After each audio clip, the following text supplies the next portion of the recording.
People across Michigan are picking up the pieces after some ferocious overnight storms. The National Weather Service confirming multiple tornadoes, all leaving destructive paths in their wake.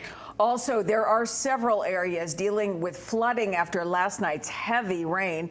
With more rain in the forecast, Governor Gretchen Whitmer is declaring a state of emergency in more than 30 counties across Michigan.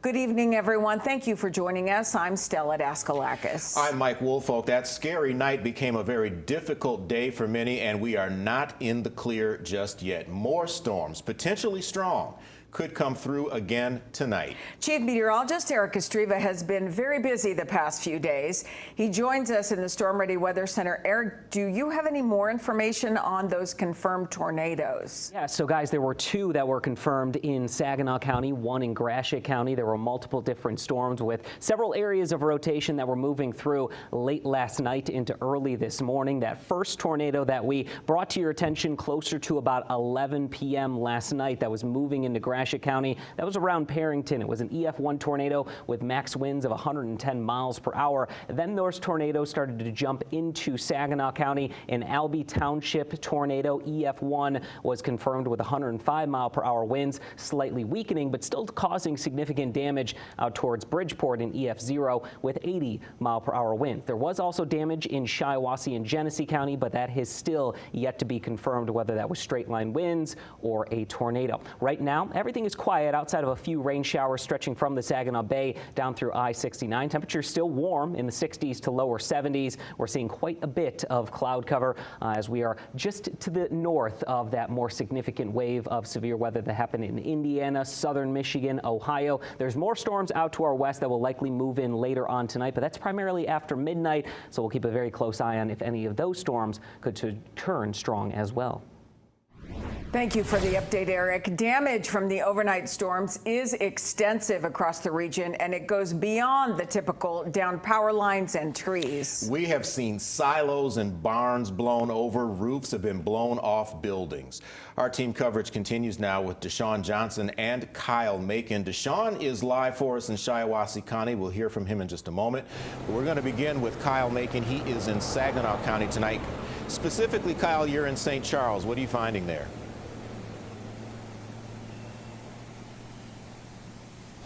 Yeah, Mike, I've been driving around all day, and this is by far some of the worst damage I have seen. Now, I'm right here on Bishop Road, and what's behind me is what used to be a barn, but now it's just a pile of scrap and a smashed up Ford truck.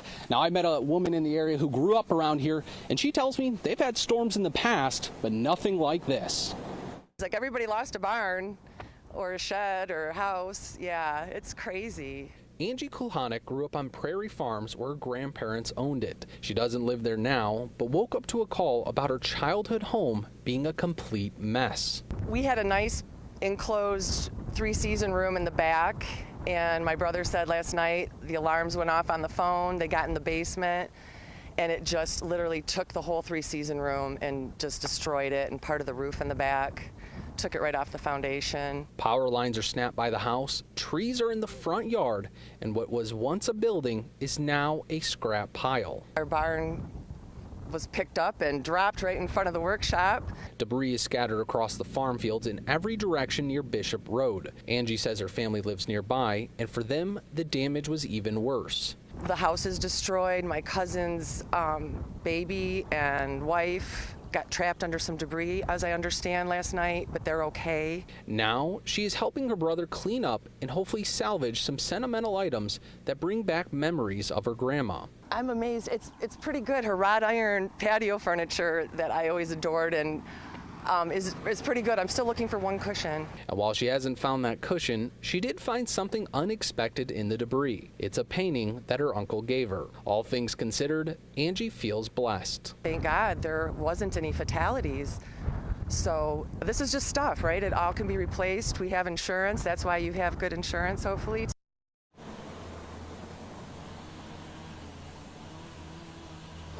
Angie and her family have been taking multiple trips, taking items to a safe and dry spot. Now, Consumers Energy has also been out here all day trying to restore everyone's power.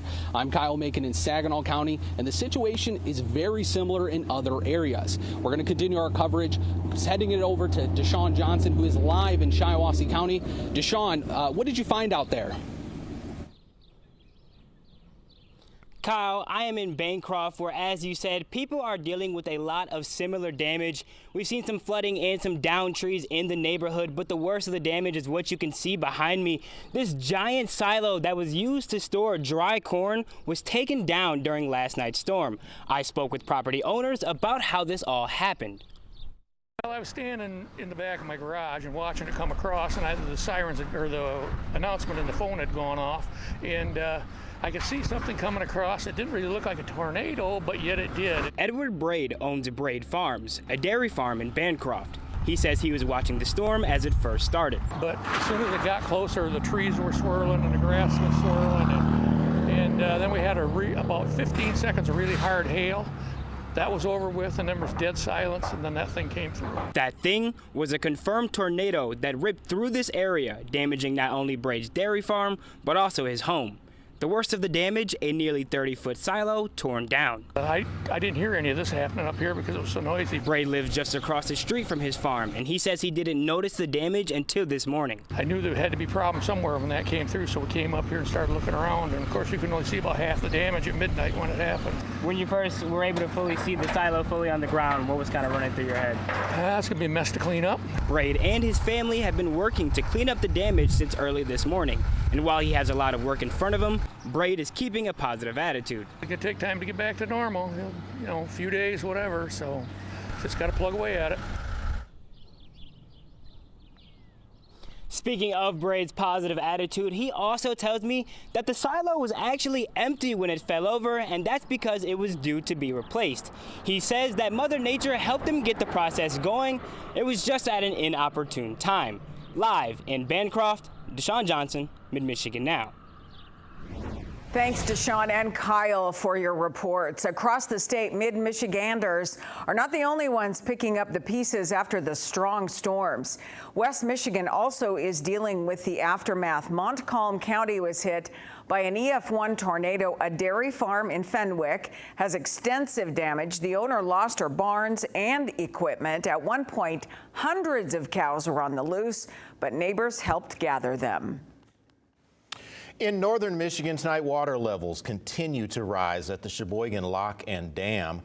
The Department of Natural Resources says the water is now only about 6.5 inches below the dam's top. Crews are doing their best to lower the water.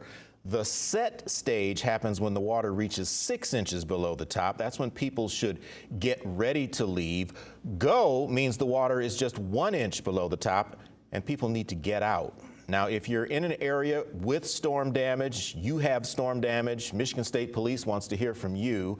They say sending your information helps make sure local emergency management is aware. You can report damage by calling 211, or you can text your zip code to 898-211.